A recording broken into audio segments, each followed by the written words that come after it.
What is up, guys? Quincy Carey here, and I'm here to talk to you guys about this Browns-Ravens game. This Week 4 slobber knock'em team beat 'em down game that happened in M&T Bank Stadium. But I'm here, more importantly, to talk to everybody about patience. This is why we have patience, right? Because sometimes you have a lot of moving parts. You have a lot of talented parts all moving together at the same time, and they can't get on track at the same time. And sometimes it doesn't look that good, and sometimes it looks a lot worse than it actually is. And see, the Browns were that. They had a lot of moving pieces, and at times they looked really bad, but they were just this close from breaking off a big run, or this close from completing more third downs and being more consistent. And I think today is a true testament in patience. This is why you don't go on television and say crazy stuff after week 3. This is why you don't make season-long proclamations in week 3. Because, see, a lot of people decided that they were going to dance on the Browns' grave for whatever reason after the Browns lost a close game to one of the NFL's best teams in the Los Angeles Rams. For whatever reason, people decided that merited the Browns being in the grave. They buried the Browns at 1-2. They buried the Browns. And then the Browns came up out the grave, just like The Undertaker. Shout out to all of my WWE fans that came out the grave just like The Undertaker, and they grabbed Rex Ryan and Marcus Spears by the neck, and they choke slammed them all the way to the ground. And then Nick Chubb got on his knees and rolled his eyes backwards and stuck his tongue out, all disrespectful, as he ran up and down the Ravens defense. But I don't want to get carried away in a rant. Let's actually break this game down. So here it is. All right, so this game, taught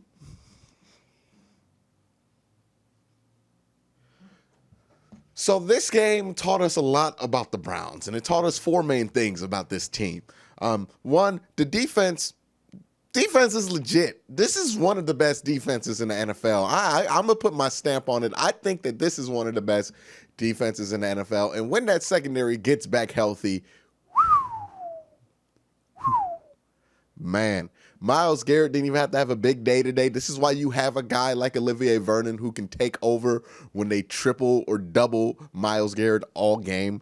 And then let's go to the other side of the ball, because a man has been under attack for the last few weeks. A man has been under attack since the start of the season, since the disappointing game against the Tennessee Titans. And that man is Freddie Kitchens. And I think Freddie Kitchens deserves a lot more respect and a lot more credit than he's willing to give himself, because to his credit, Freddie Kitchens is not a man who wants all the credit in the world. And that is a great trait for a head coach to have.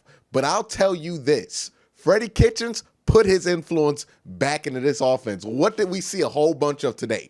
Tight ends and ball fakes. That's 2 of Freddie Kitchens' specialties. He put his influence back in this offense. Baker Mayfield passed out of a lot of play action, passed out of a lot of single back formation, did a lot out of that. Jarvis Landry got involved by getting the ball in his hands in many trick ways. Even the reverse wide receiver pass by Odell Beckham, that all smells of the Freddie Kitchens influence on this offense. And it's so great to finally see that back. And I think that means so many great things for this Browns offense.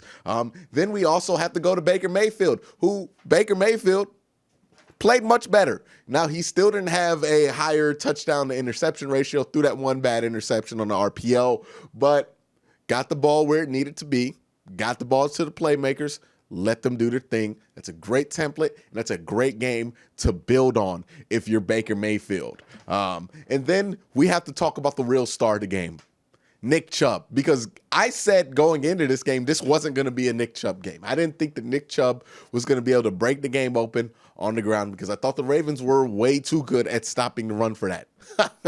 I was wrong. I'm sorry, Nick Chubb. I'll never disrespect you like that again. I'm going to give you the respect you deserve because Nick Chubb is a legitimate star in this league. He is one of the best running backs in the NFL, and it's about damn time that people start recognizing that, including myself, because I always thought Nick Chubb was really good. I didn't know that he was this good because he was game-changing, game-breakingly good. He gave the Ravens fits. He made Earl Thomas talk about how he wasn't trying to pull his hamstring. He was running so fast and hard out there.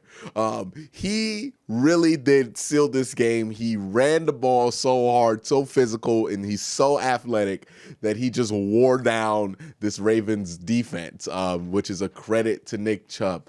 That is the guy you need to get going to win this game on the road. Just so much love for Chubb. Nick Chubb, legitimate star. Saquon Barkley's really good, but hey, Nick Chubb's probably the second best, if not definitely the second best running back in that class, and I don't even think it's close. Let's look at some of the win criteria that I put together. I said they need to jump ahead early so they can get a stop on the run. Browns really didn't stop the run this week. Melvin Ingram still did a good job. The Browns, what they did do well was limit drives from being touchdowns. They gave up the one touchdown on the short field and then at the end of the game, but for the most part, this team was really able to do the bend, don't break thing really well, able to lock down in those key parts of the field.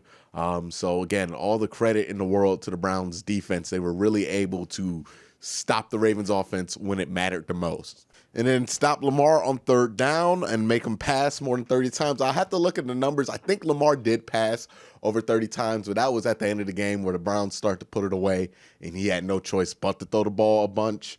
But also, if you're the Browns, I think another good thing that you take out of this is I think they did pretty well against third down. I got to look at the numbers. I'm not 100% sure, but I know, again, in those key moments in the red zone, the Browns really did take care of business in third down for the most part. So, again, this defense, all the credit to them, and it's about damn time that this offense gave them some support that this defense has needed, because let me tell you something.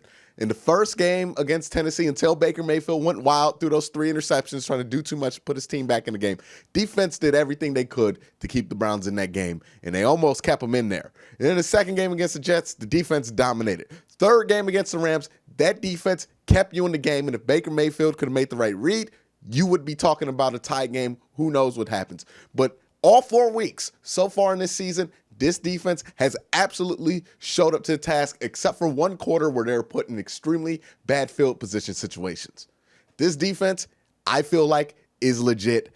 I feel like is one of the best defenses in the NFL. That front seven, specifically that defensive line, and we got to see if Sheldon Richardson is okay because I know he left the game, but that front line of Myles Garrett, Larry Ogunjobi, Sheldon Richardson, I'll add Devereaux Lawrence since he's in the rotation, and Olivier Vernon is absolutely fierce. And you know what? Let's give credit to the other side of the ball again, to the offensive line. The Browns' offensive line has been getting beat down, and rightfully so to an extent, but they showed up this week, and I thought that they would have a better matchup this week against the Ravens because I know that the Browns' strength is that interior defensive line and that the edges are suspect. And the good thing about the Ravens is that their edge rushers are also suspect. So it was a good matchup for the Browns' offensive line. They were able to dominate, and they pushed the Ravens around for a while here.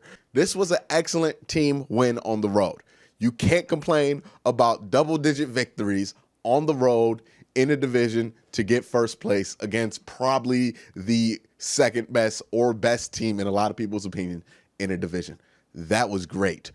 This defense showing up to task again week after week, that was great. And Myles Garrett, I don't think Myles Garrett got a sack. I have to look up in the stat sheet, but I don't think he got a sack, but he was definitely a factor. Wherever he was, they were not trying to run the ball to. Myles Garrett plays a huge role because he's such a great defensive player. Also, Freddie Kitchens, it finally looks like Freddie Kitchens has a hold on this offense. It looked like this offense had its identity back for the first time since week 17 in Baltimore last game. And maybe they left their identity at M&T Bank Stadium, and this week they had to go pick it up, and they're going to carry it on throughout the rest of the season. But it finally came back. This offense had no identity, no rhythm throughout the first 3 weeks of the season. Finally found some rhythm, found an identity, and Nick Chubb got it going. But Baker Mayfield did a good job getting the ball in rhythm, getting the ball to playmakers. Jarvis Landry had a huge game, 169, I think 6 or 8 receptions. He did leave the game under concussion protocol. We'll see if he has back, but luckily the Browns have that extra day since they do play on Monday, so it's a better chance that he's back. But still, great job by the Browns. Baker Mayfield spread the ball out a little bit more. Great job by him. The Browns are playing to their potential. This is the team that we thought we were today. This is the Browns that we thought we were getting at the beginning of the season. This is the Browns that I thought we could be once we got it together. This is a glimpse of this team. Now, does it maintain itself for the rest of the season? We'll see. It's only one game. Browns are still only 2-2. They still got to go out on the road and beat San Francisco. But this is a great sample of what this team can be. Because let me tell you something. The Baltimore Ravens aren't a bad team. That is a very good team. And the Browns went into their place and physically dominated them. And they won the hard way. That's what you love to see. That looked like a well-coached team. That looked like a team that had a good game plan. That looked like a team that knew what plays to call. That looked like everything I believe Freddie Kitchens could be, everything that I believe Baker Mayfield could be, and everything I did not even know that Nick Chubb could be. And I shouldn't be the surprise because Nick Chubb has put on display after display after display. But what he did today was not just the displays that he put on last year. This was domination.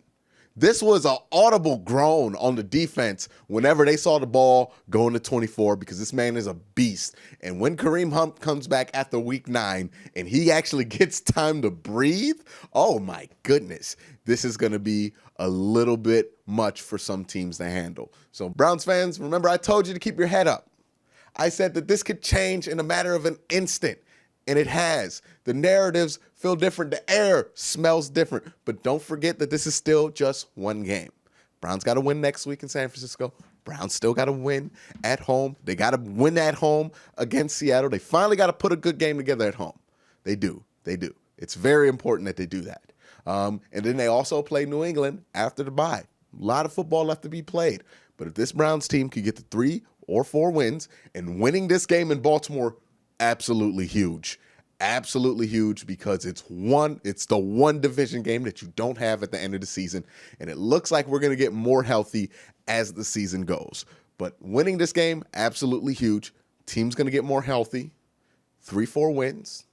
And then let's see where everything rolls after that. After New England, if we can have 4 or 3 wins, we are in a great position.